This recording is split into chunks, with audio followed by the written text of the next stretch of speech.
Avant de commencer, si vous croyez que la justice ne doit jamais s'incliner devant le pouvoir, alors abonnez-vous immédiatement, car l'histoire dont vous allez être témoin n'est pas qu'un divertissement. C'est un miroir brutal des recoins les plus sombres de l'autorité, là où des prédateurs en uniforme pensent que le monde leur appartient, jusqu'à ce que le destin les force à supplier miséricorde. Un soleil de l'après-midi brûlant étincelait sur la voiture de police garée à la limite herbeuse de Silver Lake Park, où le miroitement paisible de l'eau dissimulait un cauchemar tapis sous la surface. Des crocodiles aux dents acérées tournoyaient en silence, tels des bourreaux patients. Et ce jour-là, une jeune femme noire nommée Alicia Raymond se retrouva tirée vers le lac par les officiers mêmes qui avaient prêté serment de protéger des citoyens comme elle. Tout cela parce qu'un sergent de police, l'officier Grant Miller, un homme dont l'arrogance n'était égalée que par son appétit de domination, avait décidé qu'elle avait l'air suspecte alors qu'elle faisait simplement son jogging dans le parc, vêtue de son t-shirt vert olive, ses écouteurs dans les oreilles, l'esprit perdu dans le rythme de sa liberté. Mais sa liberté l'a offensée. Alors qu'Alicia plaidait qu'elle n'avait rien fait de mal, les lèvres de Miller s'étirèrent en un sourire cruel, tandis que ses collègues, deux jeunes recrues qui suivaient aveuglément les ordres, se tenaient derrière lui, observant comme des spectateurs dans une arène de gladiateurs. Leur cœur était incertain, mais leur loyauté était entraînée à obéir aux mauvais hommes. Le corps d'Alicia trembla lorsque Miller lui donna un coup de pied à l'arrière des jambes, la faisant trébucher plus près de l'eau, où les têtes de crocodiles brisaient la surface et des mâchoires claquaient comme un avertissement de la nature. Pourtant, sa voix ne trembla pas lorsqu'elle dit « Vous n'avez pas le droit ». Cela fit monter en flèche la colère de Miller, car les hommes comme lui ne supportaient pas qu'une femme noire affirme sa force. Alors, il la poussa plus fort, hurlant qu'elle aurait dû rester tranquille. Les bras agités et la terreur éclairant ses yeux écarquillés, elle sentit le sol disparaître sous ses bottes lorsque Miller lui asséna un coup de pied rapide et brutal dans les côtes, projetant sa silhouette hurlante dans le lac agité. Les crocodiles réagirent instantanément, se précipitant en avant, leurs mâchoires s'ouvrant comme les portes affamées de l'enfer, tandis qu'Alicia heurtait l'eau dans une éclaboussure qui sembla réduire au silence tous les oiseaux du parc. Et pendant un instant, Miller leva les bras dans un triomphe tordu, riant avec la vile confiance d'un homme qui pensait que le monde existait pour craindre son insigne. Derrière lui, les recrues s'agitèrent nerveusement, le teint blême, réalisant que ce n'était pas une arrestation. C'était une tentative de meurtre. Mais le sergent s'en fichait, car personne ne le questionnait. Personne ne le défiait. Jusqu'à ce qu'Alicia refasse surface, ses yeux n'étant plus remplis de peur, mais d'une détermination soudaine et féroce. Car elle, contrairement à Miller, comprenait que la survie n'était pas une question de brutalité. C'était une question de cœur. Et Alicia en avait à revendre. Luttant contre l'eau qui tentait de l'entraîner, elle aperçut un tronc d'arbre tombé, à moitié submergé, et, ses bottes de style militaire battant l'eau avec puissance, elle se propulsa vers lui. Les crocodiles se jetèrent sur elle, l'un refermant ses mâchoires massives autour de la jambe de son pantalon, déchirant le tissu mais manquant sa chair de quelques centimètres. Au moment où un autre claqua sa mâchoire près de son bras, elle attrapa l'épaisse branche et fit basculer son corps vers le haut avec une force née d'un pur refus de mourir. Elle se retrouva en équilibre juste au-dessus des bêtes agitées, tandis que le sourire de victoire de Miller se muait lentement en incrédulité. Alicia le fixa depuis la bûche, le souffle haletant, mais la voix assez forte pour résonner sur l'eau, lui disant qu'il avait commis la plus grande erreur de sa vie. Et bien qu'il se moquât et lui cria de rester à terre, quelque chose changea, car les crocodiles, enragés et affamés, ne restèrent pas là où ils avaient été lancés. Alors qu'Alicia se hissa complètement sur la bûche, l'une des bêtes tourna dans l'eau et claqua ses mâchoires si près de la botte de Miller qu'il recula, surpris pour la première fois. Pourtant, faisant toujours semblant de dominer, il s'approcha du bord du lac et aboya des ordres comme un homme qui croyait que son insigne pouvait contrôler la nature elle-même. Mais la nature avait déjà choisi son camp, et ce n'était pas le sien, tandis qu'Alicia, haletante, trempée, couverte de contusions, continuait de le fixer avec un feu qu'il n'avait jamais anticipé. Un feu qui promettait une vérité indéniable. Cela ne se terminerait pas comme il l'avait prévu, parce que l'officier Grant Miller venait de libérer une survivante, et les survivantes ne sombrent pas tranquillement sous la surface. Elles se lèvent, elles se battent, et parfois, elles regardent leurs prédateurs se noyer dans leur propre arrogance. Alicia s'agrippa à la bûche mouillée et glissante comme si son âme même en dépendait. Chaque muscle de ses bras brûlait, son souffle était lourd de la peur à laquelle elle refusait de se rendre. Et tandis que l'eau autour d'elle explosait en éclaboussures violentes des crocodiles agités par la faim, l'officier Grant Miller se tenait toujours là, avec ce sourire narquois haineux sur son visage. Il était convaincu qu'elle disparaîtrait bientôt sous la surface pour toujours. Il ignorait que la femme qu'il venait d'essayer d'assassiner n'était pas une civile sans défense. Elle était une ancienne militaire de l'armée américaine, entraînée à la survie dans les conditions les plus mortelles. Une femme qui avait rampé dans la boue sous les tirs, jeûné dans la nature pendant des jours et survécu à des trahisons sur le champ de bataille pire que ce moment. Et cet entraînement déferlait maintenant dans ses veines comme un éclair, tandis qu'elle se hissait sur une partie plus épaisse de l'arbre tombé.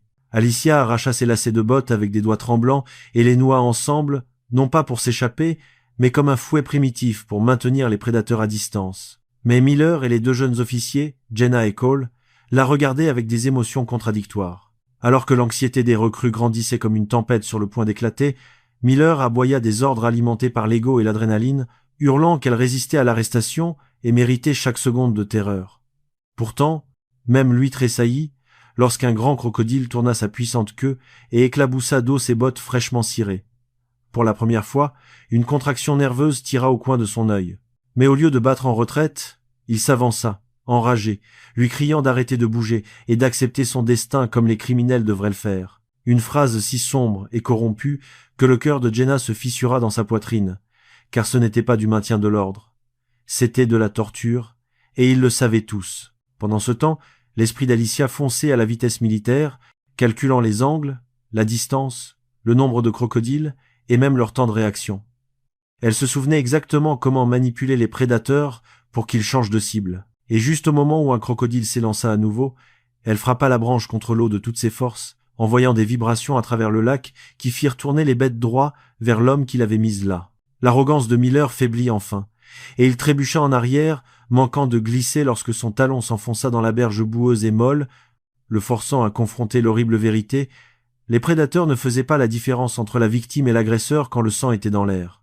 Jenna et Cole reculèrent instinctivement alors que le crocodile se rapprochait de la terre, leurs mâchoires géantes se refermant avec des bruits qui claquaient comme des pétards brisant des os. Et Miller, maintenant pâle comme la mort, les yeux terrifiés, brillants sous le soleil, attrapa son arme, tirant un coup assourdissant dans l'eau, ce qui ne fit qu'empirer les choses. Le mouvement explosif et les ondes de choc fouettèrent les animaux dans une frénésie, les faisant charger vers l'officier qui, quelques instants plus tôt, se croyait intouchable. Alicia se traîna hors de la bûche avec le reste de ses forces trempées par le lac, toussant en rampant dans la boue et les roseaux. Mais une fois sur la terre ferme, sa posture changea, non pas celle d'une victime qui avait failli échapper à la mort, mais celle d'une soldate renaissante, les yeux fixés sur l'homme qui avait tenté de la tuer. Et tandis qu'elle se tenait là, dégoulinante, contusionnée mais intacte, elle sortit de sa botte un couteau de survie militaire caché, sa lame brillant d'une promesse létale. La voix de Miller se brisa de panique alors qu'il hurlait pour des renforts, pour de l'aide, pour n'importe quoi. Mais les autres officiers étaient figés dans une réalisation paralysante. C'était son œuvre, son crime, ses conséquences. La justice n'était pas retardée. La justice marchait vers lui avec des mâchoires claquantes et la rage d'une soldate en renfort. Et Alicia, avançant lentement son couteau fermement serré, parla d'une voix qui coupait plus nettement que l'acier, déclarant qu'il avait fait la plus grande erreur de sa carrière et de sa vie. Car elle n'allait pas seulement survivre, elle allait s'assurer qu'il ressente enfin la même peur d'être sans défense qu'il croyait posséder. Alors qu'un crocodile s'élançait hors de l'eau, manquant le bras de Miller de quelques centimètres, il poussa un cri brut et pitoyable. Et à ce moment, le prédateur devint la proie, son autorité dépouillée par la nature elle-même. Et Alicia se jura silencieusement que ce n'était que le début du châtiment qu'il avait mérité, un châtiment qu'elle lui servirait personnellement, que les crocodiles l'atteignent d'abord ou qu'elle le fasse. L'officier Grant Miller tituba en arrière, son cœur battant contre ses côtes comme un animal piégé, tandis que le crocodile claquait ses mâchoires à quelques centimètres de sa jambe. La boue éclaboussait son uniforme, brisant l'autorité qu'il croyait autrefois pouvoir le protéger de toute conséquence. Et dans cet instant terrifiant, ses cris n'avaient rien du pouvoir qu'il utilisait autrefois pour commander la peur. Maintenant, c'étaient des supplications désespérées et pathétiques pour de l'aide qui résonnait à la surface de l'eau, tandis qu'il suppliait Jenna et Cole de faire quelque chose. N'importe quoi. Pourtant, les deux recrues restaient figées, les mains tremblant près de leurs étuis, mais incapables d'agir car elles avaient enfin saisi l'horrible vérité. Le véritable danger ici n'était pas seulement les crocodiles. C'était la corruption qu'elles avaient aveuglément suivie. Et maintenant, alors que la justice se retournait contre leur commandant, Elles assistaient au déploiement du karma avec une précision crocodilienne. Alicia marchait dans la boue, le sang dégoulinant de ses bras écorchés. Sa posture était droite malgré l'épuisement qui alourdissait ses membres, chaque pas étant motivé par le souvenir de toutes les fois où des officiers comme Miller avaient ciblé des personnes qui lui ressemblaient.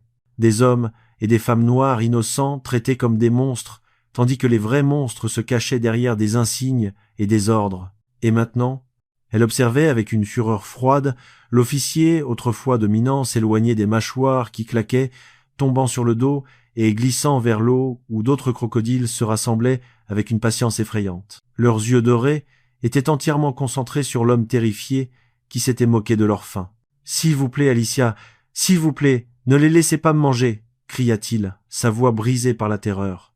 Entendre son nom de sa bouche fit qu'Alicia marqua une pause d'une fraction de seconde, juste assez longtemps pour voir le remords vaciller dans ses yeux. Cependant, elle ne pouvait dire s'il regrettait la brutalité ou s'il regrettait simplement d'avoir choisi la mauvaise femme à brutaliser. Mais cette hésitation s'évapora lorsque Miller, dans sa panique, attrapa une poignée de boue et la lança vers elle. Désespéré de l'aveugler assez longtemps pour ramper. Un dernier acte de lâcheté qui révéla son âme plus clairement que n'importe quelle confession.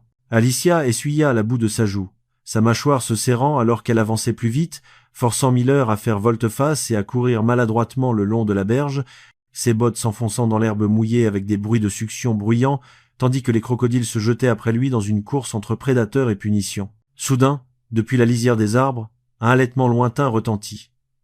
Un passant était arrivé, un pêcheur d'âge moyen qui se figea d'incrédulité à la vue d'un officier de police chassé par sa propre violence. Et il tâtonna de manière chancelante pour prendre son téléphone et commencer à enregistrer, car le monde avait besoin de voir cela. Le monde avait besoin de preuves. La voix désespérée de Miller craqua comme le tonnerre alors qu'il criait « Éteignez cette caméra, c'est une zone restreinte !» avant qu'une queue de crocodile ne lui fasse à nouveau perdre l'équilibre, le jetant à plat et projetant de l'eau boueuse dans sa bouche. Alicia l'atteignit avant les crocodiles, son couteau brillant dangereusement tandis qu'elle se tenait au-dessus de l'homme qui l'avait poussée vers une mort brutale quelques minutes plus tôt. Et elle déclara avec une résolution inébranlable qu'elle avait tout le droit de le laisser là, tout le droit de laisser la nature prononcer la sentence que le système légal ne prononcerait jamais. Mais à cet instant précis, une nouvelle voiture de police s'arrêta brusquement à proximité. Sirène hurlante, et deux autres officiers se précipitèrent, armes au poing, criant à Alicia de lâcher l'arme, tandis que Miller hurlait hystériquement qu'il devait lui tirer dessus, affirmant qu'elle l'avait attaqué sans provocation, tordant les événements en mensonges, même si la justice claquait des mâchoires à ses talons. Les recrues brisèrent enfin leur silence, criant par-dessus lui qu'il mentait, qu'il l'avait poussée. Il avait tenté de la tuer. Il avait tiré sur les crocodiles et escaladé tout le cauchemar. Et les officiers nouvellement arrivés hésitèrent, leurs yeux allant de leur supérieur paniqué à la femme forgée par la survie et la trahison.